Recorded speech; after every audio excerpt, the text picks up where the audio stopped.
Does the Texas Lottery really help fund public schools? Or is it just a gamble?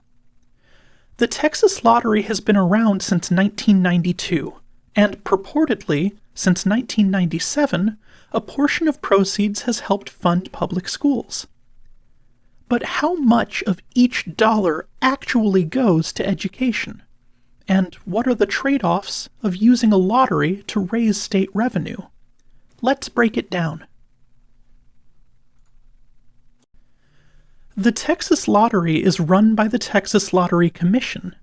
Since 1997, the majority of proceeds after prizes, retailer commissions, and administrative costs go to the Foundation School Fund, which supports public education, with a small portion going to programs for Texas veterans. In fiscal year 2024, the Texas Lottery transferred about $1.98 billion to the Foundation School Fund, bringing the total contribution since 1997 to over $35 billion. That sure seems like a lot, doesn't it?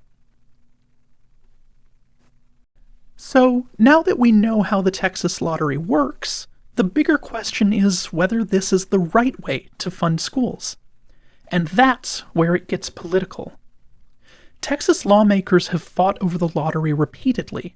In 2013, the House actually voted to end the program, only to reverse course the same day. And during the 2025 Sunset Review, lawmakers debated abolishing it again. An amendment to end the lottery outright failed by just 13 votes. Recent courier controversies and jackpots purchased through app-based services have also sparked new oversight battles, and arguments over gambling expansion, like legalizing casinos, frequently collide with lottery politics. So let's talk about some of the arguments both in favor of and against using a state lottery to raise education funds. Let's first look at some of the pros. Number one, and one of the most cited, is voluntary revenue. Supporters say that the lottery is a voluntary way to raise revenue without raising taxes. People choose to play, and the money they spend benefits education. Pro 2, big dollars for schools. In 2024 alone, the lottery sent nearly $2 billion to schools. That's money that the state would otherwise need to raise through things like property or sales taxes. And pro number 3, jobs and retailer commissions.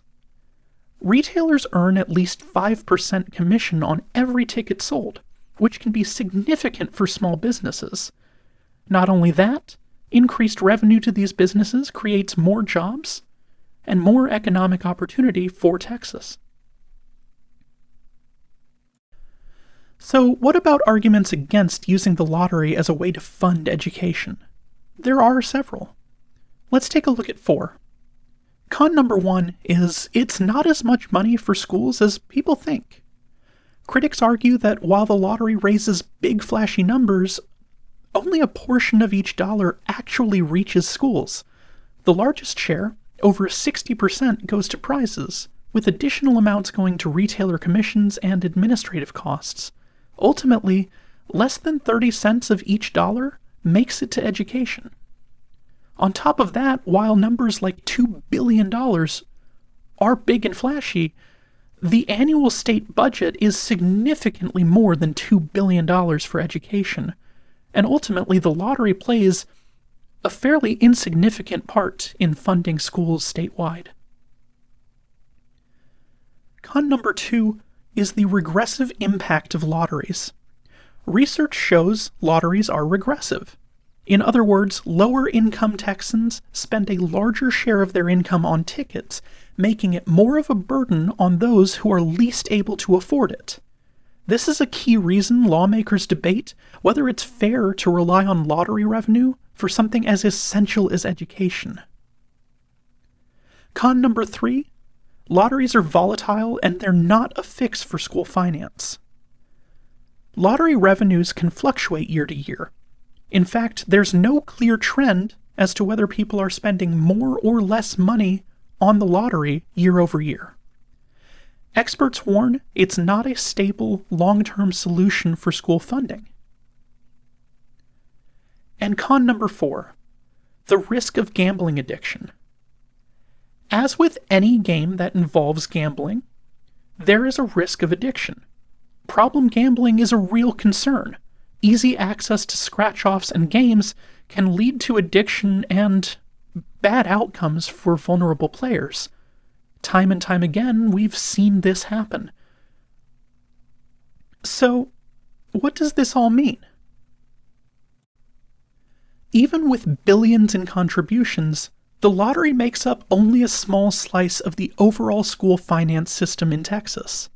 Most public education dollars still come from state taxes and local property taxes rather than the lottery.